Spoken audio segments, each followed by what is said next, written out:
Ya, oke guys. Assalamualaikum. Balik lagi dengan Jaki dan pada video ini gua mau bahas PT Surya Toto Indonesia.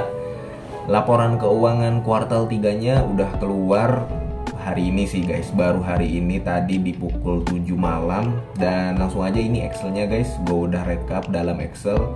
Ekuitasnya bertumbuh, liabilitasnya juga bertumbuh yang tadinya 900 miliar jadi 1,2 triliun di tahun 2022. Kemudian asetnya juga bertumbuh ya guys ya, ekuitas bertumbuh, liabilitas bertumbuh ya, pasti asetnya juga bertumbuh. Nah, di sini yang unik adalah Dedek. Sorry guys. Di sini yang unik adalah pendapatannya Toto sebenarnya berkurang dari yang tadinya 2 triliun di tahun 2019 jadi 1,5 triliun di tahun 2022 kuartal 3. Walaupun tahun 2022 ini belum 1 tahun penuh ya guys ya. Tapi gini guys, si perusahaan ini kalau dilihat dari laporan keuangannya dia bisa melakukan efisiensi karena beban pokok penjualannya yang tadinya besar di tahun 2019 itu menurun di tahun 2022 ini.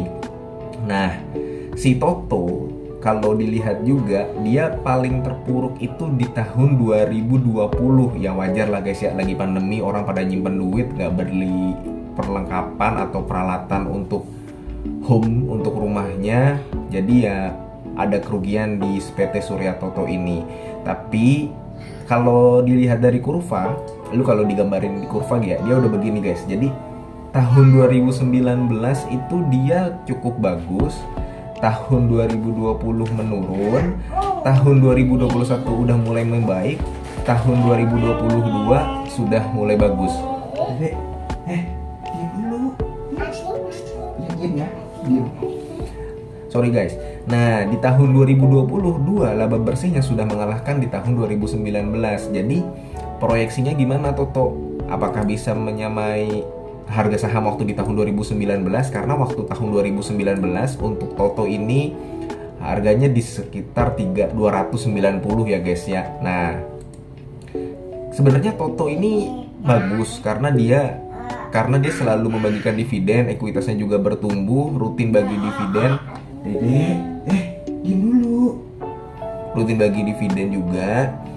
Dan book value-nya juga naik dari tahun 2019 yang cuma 186 perak naik jadi 197 di tahun 2021, dan di tahun 2022 nilai asli bukunya 202. Cuman yang memang gua belum tertarik dengan saham ini adalah PBV-nya guys. PBV-nya ini nanggung di angka 1. Dia nggak mahal tapi nggak murah juga.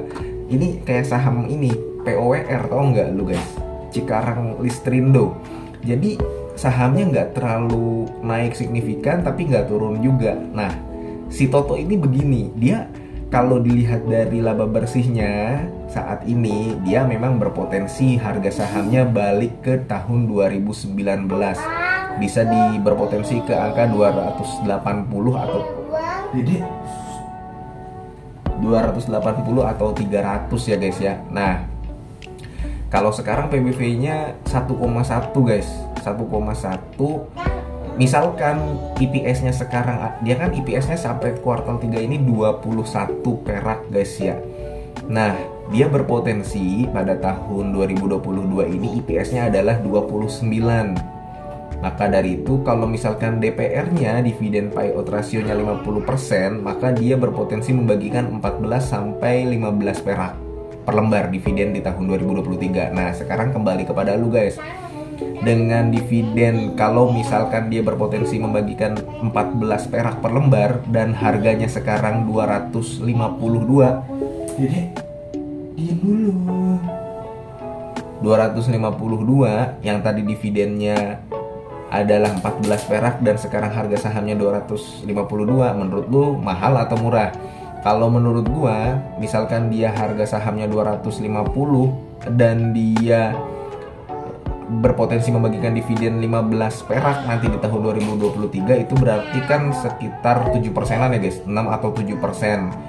Jadi sahamnya ini nggak murah, tapi nggak mahal juga nanggung. Tapi dengan dividen yang 6% 7%, menurut gue harga sahamnya ini berpotensi untuk naik. Dia berpotensi untuk meninggalkan area 250 dan bisa berpotensi untuk mencapai 280 atau 300 guys. Karena kenapa? Ya berdasarkan data ini laba bersihnya udah meningkat dibandingkan tahun 2020, tahun 2021 dan bahkan di tahun 2019. Kalau misalkan di tahun 2019 aja dia bisa mencapai tutup tahun 2019 ini kan dia 280 ya, 290-an. Ya masa 290 nggak bisa dikejar guys, kan ini kinerjanya sudah melebihi tahun 2019 kayak begitu guys. Dan ya dia bisa juga mencapai PBV yang sama seperti tahun 2019, ya ini PBV 1,5 gitu guys. Sekian ya, ini proyeksi laporan keuangan kuartal 3. Hasilnya memuaskan kalau gue bilang ya, sudah membaik daripada tahun yang sebelumnya, yang bahkan di tahun 2020 mengalami kerugian. Dan menurut gue ini masih layak untuk dikoleksi untuk Toto sendiri, walaupun kalau gue pribadi melihat saham ini valuasinya nanggung, nggak murah tapi nggak mahal juga. Jadi keputusan investasi tergantung dari lu guys. Ini bukan ajakan jual atau beli. Mudah-mudahan video ini bermanfaat buat lu sebagai salah satu sumber referensi. Dan mudah-mudahan kita ketemu lagi di video selanjutnya. Wassalamualaikum warahmatullahi wabarakatuh.